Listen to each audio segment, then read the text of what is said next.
Hello, magandang araw sa ating lahat. So sa video ito, pag-usapan natin at sasagutin natin yung mga katanungan ng mga nanonood ng ating mga previous na video. So yung mga katanungan mostly, yung mga interested na mag-apply o magtrabaho sa Alphamart. Okay? So pag-uusapan natin dito ngayon kung paano po ba mag-apply sa Alphamart. So, madali lang. Meron lang 3 step na gagawin mo. So, unang-una, ang gagawin mo ay mag-i-scan ng QR code. Pangalawa, meron tayong job fair. Pangatlo, meron tayong walk-in. Okay. So, ang pag-uusapan natin ngayon, yung scanning of QR code. Sa scanning of QR code, makikita natin yan kung saan kayong malapit na Alphamart, merong nakadikit sa kanilang glass door. So, tanungin nyo lang yung mga store personnel kung meron ba silang QR code para doon sa recruitment ng Alphamart.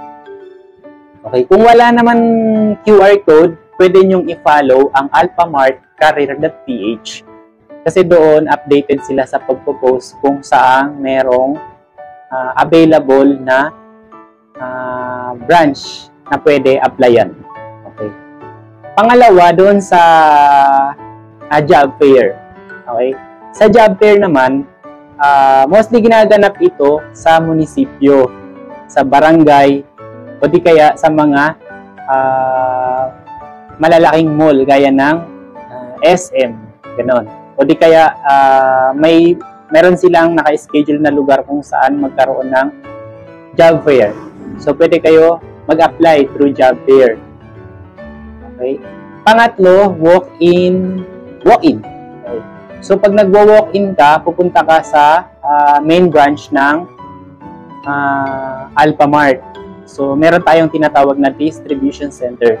So, sa distribution center, kumpleto dyan. Merong HR at marami pang iba. So, dyan, meron dyan, tumatanggap sila ng walk-in applicant Monday to Friday, 8 a.m. to 5 p.m. So, pwede kayong pumunta or mag-inquire kung anong available talaga na oras na pwede pumunta. Pero available sila ng Monday to Friday. Okay, so, yun, sa pag-walk-in. Then, marami din namang mga nag-a-apply. Ang ginagawa nila, binibigay nila yung resume nila sa mga tindahan.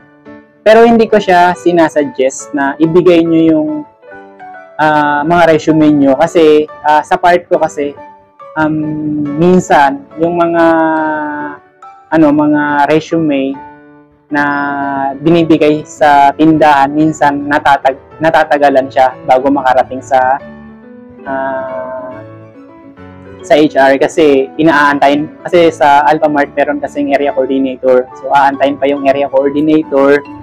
Tapos pag may schedule sila mag-visit ng distribution center, saka yun ibibigay sa HR. So it takes a few weeks, days bago yan ma-receive. Tapos tatawagan kayo for updates.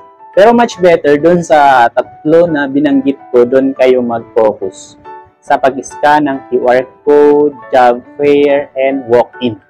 Okay. Doon sa sa QR code, ang kinagandahan doon na kayo magpapasa ng requirements nyo.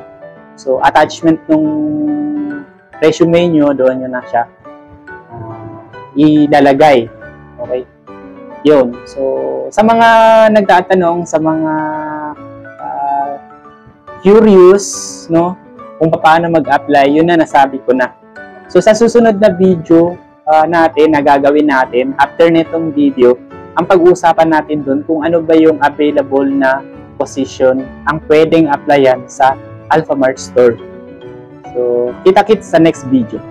Bye-bye!